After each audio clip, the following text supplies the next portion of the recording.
Have you ever felt like your life was drowning under pressures you never asked for? The kind of season where everything seems to pile up at once, and no matter what you do, it feels like the waters just keep rising. I want to share something with you that might surprise you. Because this feeling you've had, this weight you've carried, this silence you've walked through, has more in common with one of the most powerful biblical stories of all time than you might imagine. And before you think this is just another old story you already know, I need you to stay with me for a moment, because what you are about to hear might completely reshape the way you see your own struggles. Most people think the story of Noah and the flood is simply about destruction and judgment. But what if I told you that at its core, it is not a story about an ending, it's a story about a beginning. A story about how God steps into the middle of chaos and teaches us something that generations later we still desperately need to understand. And here's the shocking part. The storm wasn't the real test. The real test was surviving the waiting, the building, the doubting moments, the silence, the long days when nothing seemed to change. If that sounds familiar, you're already beginning to understand why this story still speaks so loudly today. And maybe you felt misunderstood for trying to do something that people around you didn't believe in. Maybe you've tried to make a change in your life and someone laughed at you. Maybe you've been building something quietly, something nobody sees, something nobody claps for, something that requires patience, discipline, and trust. That is exactly the kind of person this story was written for. Noah didn't build an ark because it made sense. He built it because God asked him to build something that others could not understand. And that's where many of us get stuck.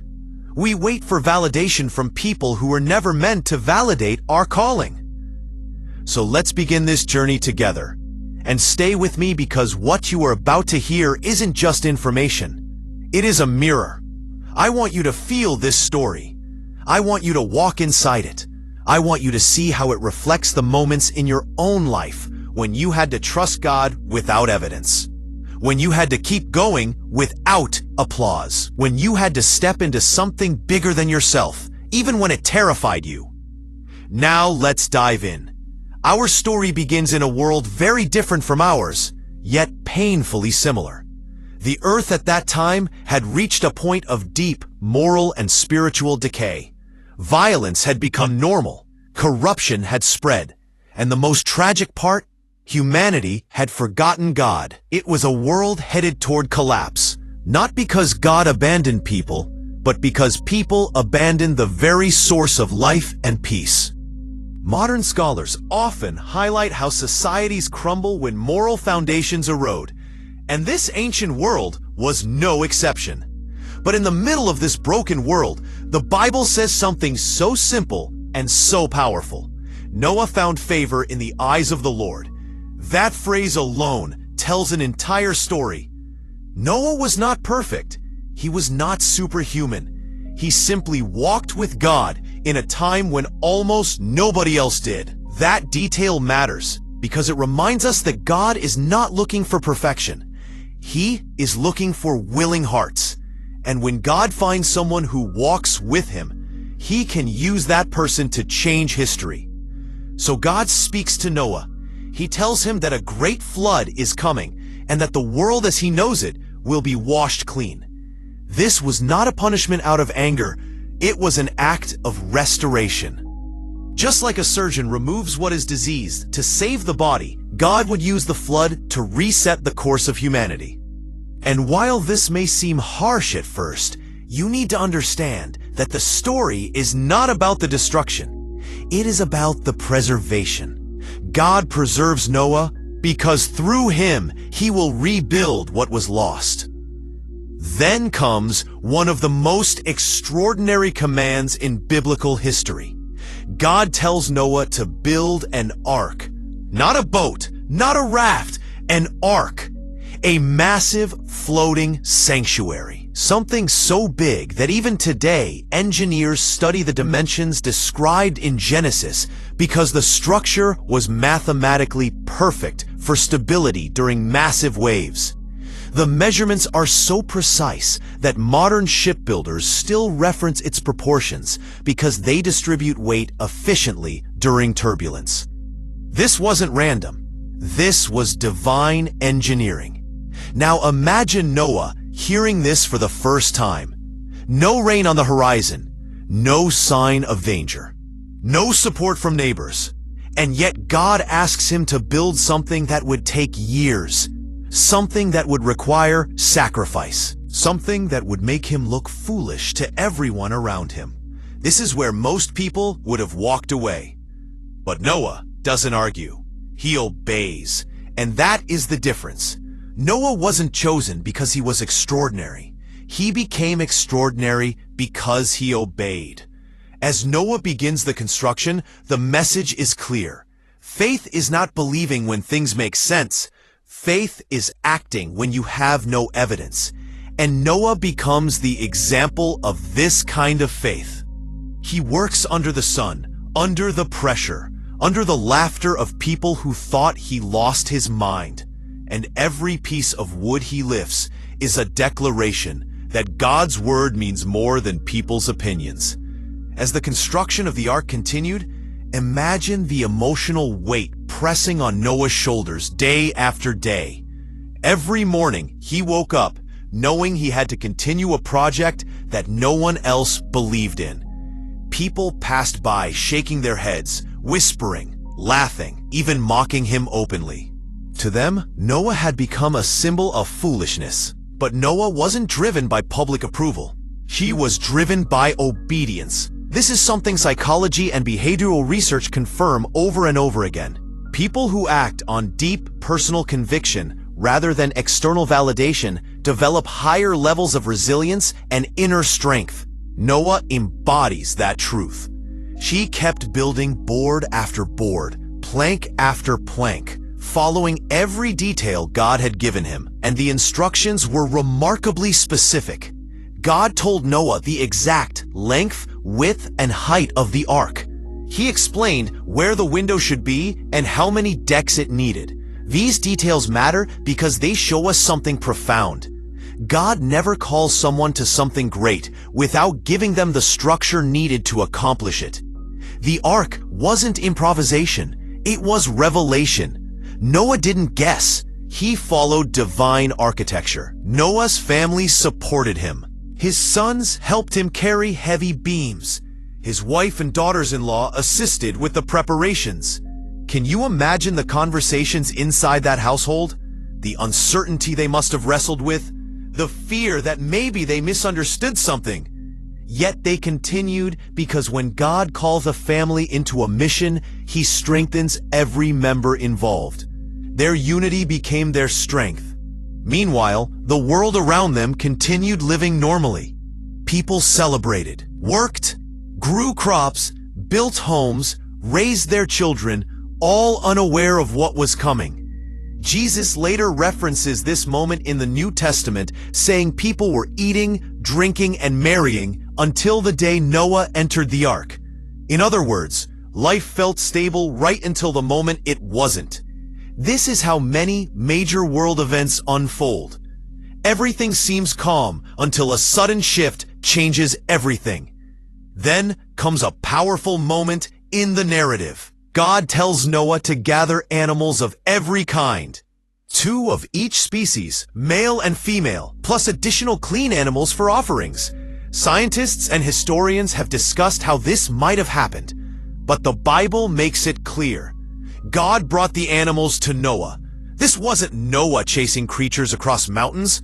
This was a supernatural organization of creation itself, responding to the command of its creator. Imagine the scene. Birds of every color filling the sky. Lions walking calmly. Elephants moving steadily. Small insects traveling in groups. It wasn't chaos. It was order. Creation recognized the voice of God, even when humanity didn't. As the animals entered the ark, the atmosphere must have shifted. The villagers who mocked Noah likely grew uneasy. They had never seen anything like this. The sheer number of living creatures heading toward one structure must have stirred fear, curiosity, maybe even regret. But even then, no one helped. No one asked questions. They simply watched. When everything was ready, something extraordinary happens. The Bible says God himself shut the door of the ark. Noah didn't close it. His sons didn't close it. God sealed it. This is symbolic of something incredibly important. There are moments in life when God closes doors for our protection. Doors we might have kept open out of fear or hesitation. But when God shuts a door, it is because the next chapter cannot begin if the old one remains open. And once God closes a door, no storm can break it. Then the rain begins. At first, it might have felt like an ordinary storm. Drops falling softly, clouds gathering. But soon the situation changed. Water exploded from the heavens and burst from the ground beneath. Many scholars believe the Earth experienced a violent geological event. Springs and underground reservoirs bursting upward, skies pouring downward. A total collapse of the natural order. The calm world that people trusted so confidently began to fall apart around them. Inside the ark, the sound must have been overwhelming. Thunder cracking across the sky, waves smashing against the wooden walls, animals shifting nervously, children grabbing their parents' hands. And yet, even in that chaos, no one knew they were safe. The ark was their protection. Not because of its construction alone, but because God was inside that promise. Outside the reality was very different. The people who once mocked Noah now understood too late. They watched as the familiar world around them vanished.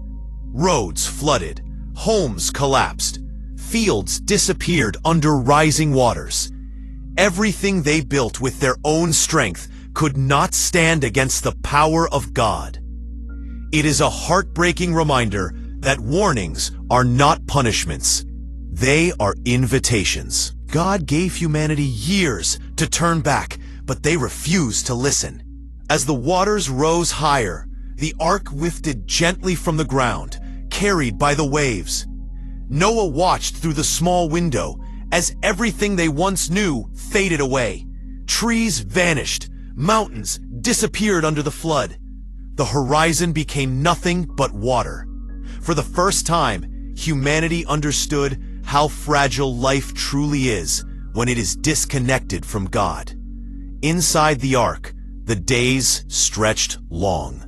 The rain continued relentlessly for 40 days and 40 nights. Food had to be managed carefully. The animals had to be fed. There were no clocks, no sun, no calendar, just the sound of the storm and the uncertainty of what would come next. But Noah held on to one thing. God promised they would survive. And when your anchor is a promise from God, no wave is strong enough to break you.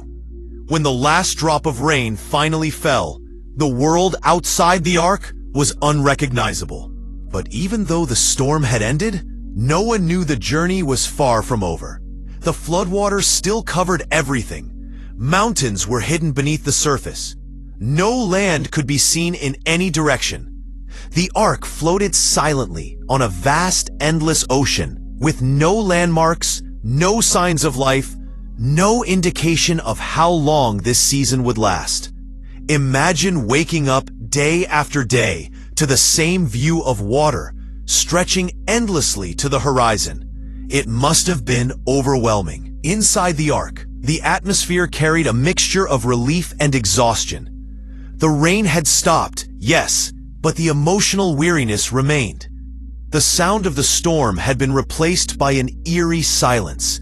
Sometimes silence is harder to endure than chaos, because it forces you to confront your thoughts. Noah and his family had no idea how long they would remain there. They had no timeline, no countdown, no reassurance, besides the promise God had spoken before the rain began. This is one of the most powerful lessons in the story. Sometimes God gives us a promise, but not the date, and we must trust His timing, even when our emotions grow restless. Days turned into weeks. The ark drifted wherever the waters carried it. Animals moved within their spaces. People slept and woke up in the same routine. The small window at the top of the ark became their only connection to the outside world. They watched clouds move quietly across the sky. They saw the light change from morning to evening. But no land appeared. This kind of waiting can produce anxiety even in the strongest hearts. Yet Noah remained calm because faith anchored him. After 150 days, something changed. The waters began to recede. Not all at once, but slowly, steadily, silently. The ark no longer drifted with the same freedom. Eventually, it came to rest on the mountains of Ararat. This moment must have brought a surge of hope. After months of floating, feeling weightless and ungrounded, the ark finally touched something solid. Even though they could not leave yet, that small shift was a powerful sign. It showed them that God was moving even when progress seemed invisible. But even after the ark rested, the earth remained covered with water. They could not rush out. They had to trust the process. This is another principle the narrative teaches us. Stability does not always mean readiness. Sometimes life begins to show signs of improvement, but that does not mean it's time to step out immediately. Noah understood this. He waited for God's voice, not his own assumptions. Then Noah made a wise decision. He opened the window and released a raven. The raven flew back and forth because it found no dry place to land. That was the first test. Ravens are scavengers. If there had been any debris or land exposed, the raven would have settled somewhere. But it did not, so Noah waited. Waiting 7 days, he released a dove. Doves are gentle creatures that only rest in peaceful places. The dove returned because it found no place to settle. That second test confirmed what Noah already knew. The world outside was not ready. The flood had ended, but the restoration had just begun. 7 days passed again. Noah released the dove a second time. This moment is one of the most cinematic and emotional scenes in the entire story. Hours later, the dove returned. But this time, everything was different. In its beak, the dove carried an olive leaf, a small symbol, but powerful enough to make every heart inside the ark leap with relief. The olive leaf was a sign of life, a sign that the waters had dropped low enough for trees to emerge again, a sign that the earth was healing, a sign that God was preparing a new beginning. Imagine the joy that filled the ark that day. For months, they lived with uncertainty. For months, they saw nothing but water. For months, they held on to a promise they could not prove. And now, in one small leaf, God showed them that hope was not a dream. It was reality. This single moment teaches us that God often reveals progress, not in loud miracles, but in small signs. A little change, a little shift, a small answer. Yet these small signs carry enormous power. Still, Noah did not leave. He waited once more and released the dove again.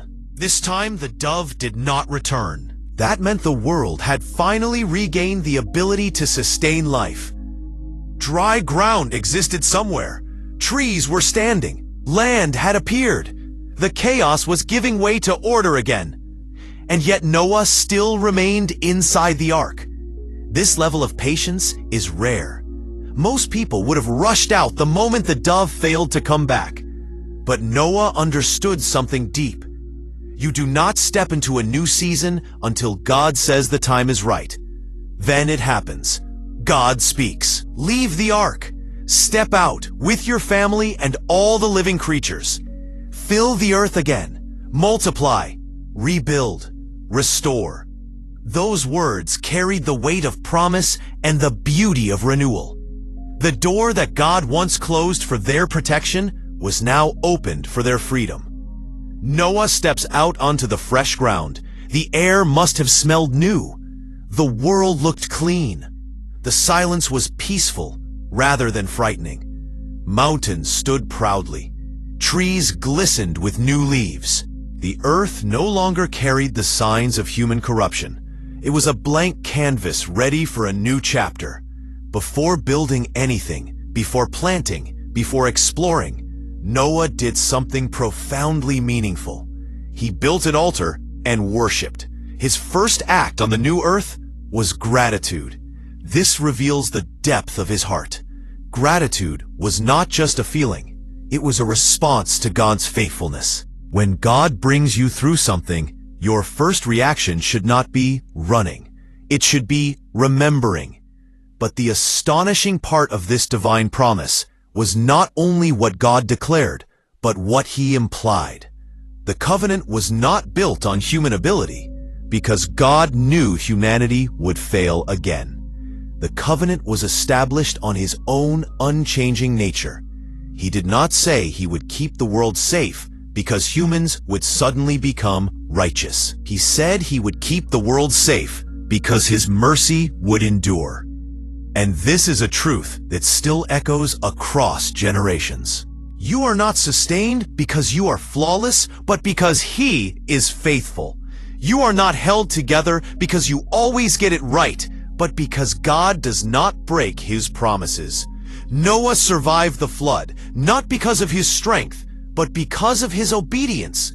And humanity survived the aftermath, not because it deserved a second chance, but because the Creator chose to offer one. As Noah stepped out of the ark, the world must have felt unfamiliar and silent. Imagine stepping onto ground that no longer looked like the place you once knew. Mountains reshaped, forests gone, rivers redirected, landscapes erased. Everything that existed before had been rewritten by the hand of God. And maybe this is a mirror for those moments when God allows a flood to wash through your life. Not to destroy you, but to rebuild you. Not to end your story, but to reset it. Sometimes God clears everything you thought you needed, so he can show you what you truly need. Sometimes he removes what you leaned on, so you can lean entirely on him. The flood was not a divine punishment without purpose. It was a divine correction with intention. And the same God who guided Noah through waters guides you through your own seasons of transition and uncertainty. After the waters receded, God established a covenant sign, a visible reminder of an invisible promise.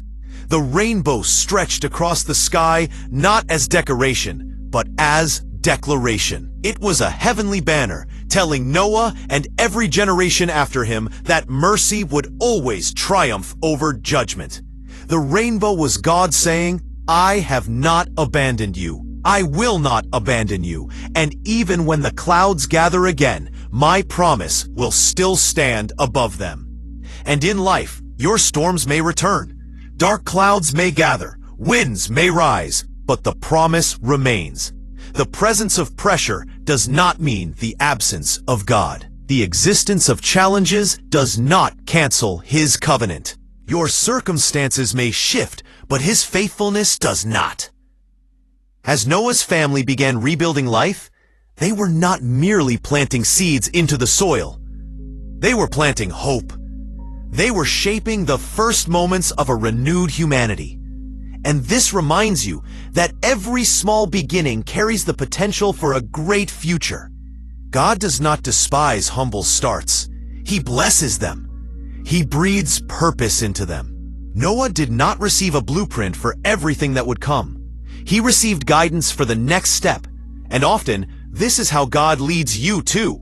Not with a map of the entire journey, but with instructions for the next faithful move. The ark proves that obedience today prepares you for survival tomorrow. The rainbow proves that survival leads to promise. and the covenant proves that promise leads to purpose. Noah's story teaches us that divine calling will sometimes isolate you. You may have to walk a path others do not understand. You may have to obey instructions that seem irrational. You may have to build in silence. But what you build in faith today will become the place God uses to protect you tomorrow. The world mocked Noah until the rain fell. People doubted him until the waters rose. And many times, your obedience will be misunderstood until the result becomes undeniable. This is why you cannot base your calling on public approval. Noah did not build the ark for applause. He built it out of obedience, and the breakthrough God gave him was the outcome of consistency, not popularity. The flood reveals another profound truth. Sometimes, God must drown what threatens your destiny, not because he is cruel, but because he is protective, not because he wants to punish, but because he wants to preserve. There are relationships God ends because they cannot follow you into the future he designed. There are habits he confronts because they are silently destroying the purpose within you. There are environments he removes you from because staying there would slowly sink your calling. In every divine separation, there is hidden salvation. The ark was the tool of preservation. The flood was the tool of separation. One kept Noah safe. The other cleared Noah's future. And when you understand this, you stop asking, why did God remove that? And start saying, thank you for protecting me from what I could not see. Noah did not fully understand the scale of the destruction around him until the journey was over. And in your life, there are things God saves you from without ever revealing what could have happened if he had not intervened. His protection is sometimes invisible, but always intentional. His guidance is sometimes quiet, but always accurate. His love is sometimes misunderstood, but always active. The story of Noah is not simply about judgment and survival. It is about transformation. The world that emerged after the flood was purified, renewed, and aligned with a new beginning. And this mirrors the way God renews the human heart. When God moves through your life, he does not patch over old wounds. He creates new foundations. He restores what was broken. He redirects what was lost. He breathes life where there was only emptiness. Noah found grace before the flood. He found purpose during the flood. And he found promise after the flood. These three phases are the stages of spiritual growth that every believer experiences. Grace that saves you, purpose that shapes you, promise that sustains you. And as Noah stepped into this renewed world, he carried more than memories of the storm.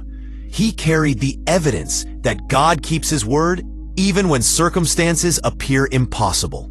Every step Noah took on dry ground was a reminder that the same God who allows the rain is the God who commands it to stop. And this truth is essential for your own journey. The season that feels overwhelming today has an expiration date. The flood that surrounds you now is not permanent. The challenges that seem insurmountable are under the authority of the one who speaks, and creation responds. Noah survived because he trusted the instructions of God more than the opinions of people, and more than the instability of his surroundings. There is something powerful about the moment the ark finally rested on solid ground. After months of drifting, waiting and listening to the sounds of water hitting the wooden walls, the sudden stillness must have felt like a miracle. Sometimes God brings you to a season of stillness, not because nothing is happening, but because he is preparing something new. Stillness is not always stagnation. Rest is not always inactivity. Noah waited inside the ark, even after it landed, because God had not spoken yet. This teaches you that timing matters as much as obedience. Rushing ahead of God can be as dangerous as resisting him. Noah opened the door only when God said it was time, And because of that, he stepped into a world prepared for him with divine precision. The release of the doves reveals this principle even more clearly. The first dove returned because the world was not ready. The second returned with an olive leaf, a sign of renewal. The third never came back, a sign that the earth had become habitable again. God was teaching Noah to discern the signs before taking action. And this is a lesson for anyone navigating transitions. Just because the storm has ended does not mean the season of preparation is complete. Just because the pressure has lifted does not mean the path is open. God will always send signs of timing if you pay attention. Sometimes he brings opportunities back to you, like the dove with the olive leaf. Sometimes he allows an open door to remain open, like the dove that never returned. Wisdom is learning to wait for clarity instead of forcing movement. When Noah finally stepped out, the first thing he did was build an altar. Before building a house, before planting fields, before planning the future, he worshipped. This shows the priority of a grateful heart. Noah recognized that survival was not luck, it was mercy. And worship was not a ritual. It was a response to the faithfulness of God. When God brings you through something that should have broken you, the right response is gratitude. The altar was Noah's declaration that the God who preserved him deserved the first place in the new beginning. And this is a principle that still shapes spiritual growth today. What you place first determines what God can bless. When gratitude leads your steps, provision follows your obedience. The covenant God made after the flood was not based on human perfection. It was based on divine compassion. God knew humanity would stumble again. He knew people would repeat mistakes. Yet he established a promise that he himself would uphold. This reveals something deep about the heart of God. His love is proactive, not reactive. He does not wait for you to be flawless to extend grace. He meets you in your imperfection. He promises mercy before you even ask for it. The rainbow was not just a sign in the sky. It was a message to the human soul that God would never again destroy the earth in the same way. It was a reminder that even when humanity fails, God's mercy rises higher. The colors of the rainbow stretched across the sky like a divine signature. It was as if God signed his promise in light. And every time you see a rainbow today, you are witnessing the same ancient declaration that Noah saw. A reminder that even after storms, beauty will return. Even after loss, restoration is possible. Even after fear, peace can re-enter your life. The rainbow is a symbol that storms are temporary, but promises are eternal. It tells you that the God who accompanied Noah accompanies you. The God who protected him protects you. The God who guided him guides you. And the God who gave him a new beginning offers the same renewal to you. Noah's journey ends with a profound truth. God is not only the God of beginnings, he is the God of restarts. He does not abandon what he created. He redeems it. He does not end your story when you fail. He invites you to rise again. The flood was catastrophic, but it was not final. The storm was fierce, but it was not forever. The waters were overwhelming, but they were not undefeatable. And the same is true for the storms in your life. They may shake you, but they cannot stop the purpose God has placed inside you. They may challenge you, but they cannot erase the calling spoken over you. The story of Noah stands as a testament that obedience saves, faith strengthens, and God restores. It shows you that even when the world seems to fall apart, God prepares a way through. Even when everything around you collapses, he holds your life with unwavering precision. Noah trusted God in a world drowning in corruption. And because of that trust, he witnessed a renewal no one else saw. When you walk with God, you may stand alone, but you never stand unsupported. You may face storms, but you will never face them abandoned. And as we reach the final moments of this story, there is something deeply personal that the journey of Noah reveals. When the flood ended, when the waters dried, when the ark rested, Noah did not return to the world he knew. He stepped into something completely new. And this is one of the greatest truths hidden in this narrative. Some storms do not come to destroy you. They come to clear the path ahead so you can walk into the version of your life that God always intended you to live. The old world had been washed away, not out of cruelty, but out of renewal. The corruption, the violence, the spiritual blindness, all of it had reached a point where humanity had lost its direction. The flood was not simply judgment. It was mercy offered on a global scale. A complete reset. A chance for humanity to rebuild life from the foundation of faith instead of pride. And Noah was chosen not because he was perfect, but because he walked with God. His life teaches us that perfection is never the requirement for divine calling. Willingness is. Noah's story also echoes something powerful about waiting seasons. Most people think the hardest part was building the ark, but the truth is, the hardest part might have been waiting inside it. Imagine being enclosed for months, unable to see what was happening outside, unable to know when the end would come. And yet Noah remains steady, because faith is not proven when you start the journey. It is proven when you have every reason to doubt, but you keep trusting anyway. This is what makes Noah's faith timeless. No matter how loud the storm became, he never questioned the one who gave the promise. And in your life, you may find moments where you feel trapped in the waiting. Moments where you do not see progress. Moments where you wonder if the storm is ever going to end. But Noah's experience shows that God does some of his deepest work in seasons of silence. When you cannot see what he is doing, he is preparing the ground beneath you. When you cannot feel movement, he is setting up your next step. Noah waited not in fear, but in trust. And that trust positioned him to walk into the new world with confidence. One of the most beautiful elements of this final chapter is God's invitation to Noah to step out of the ark. God does not say survive. He says multiply, thrive, rebuild, move forward. The command is not about merely existing. It is about embracing life with intention and purpose. It is about stepping into something bigger than what you left behind. Once the ark opened, the world was fresh. The air was clean. The soil was new. Everything looked different. The flood did not end Noah's journey. It prepared him for a greater one. And this truth speaks into every person who has endured a storm. When God brings you through something, it is not so you can crawl out of it, barely holding on. It is so you can step into what comes next with clarity, strength, and gratitude.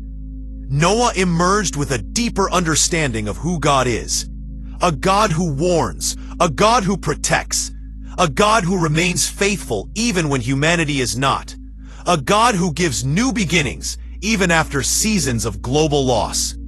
The rainbow becomes the final seal of this promise.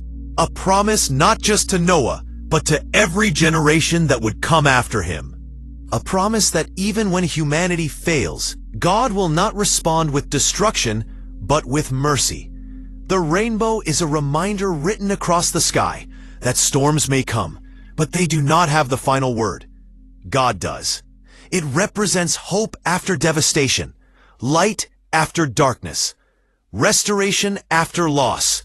And this is what God does best. He transforms endings into beginnings and turns moments of despair into stories of redemption. So as the story of Noah closes, it leaves us with a choice.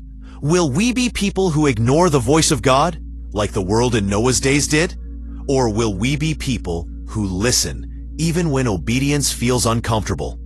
Will we build the ark, even when others laugh? Will we trust the process, even when the sky darkens?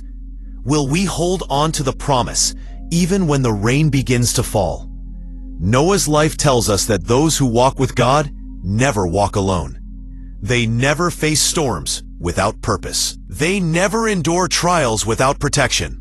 And they never step into new seasons without grace guiding every step. The flood was powerful, but God was more powerful. The storm was long, but God was longer. The waters rose, but the promises of God stood taller. And the same is true today.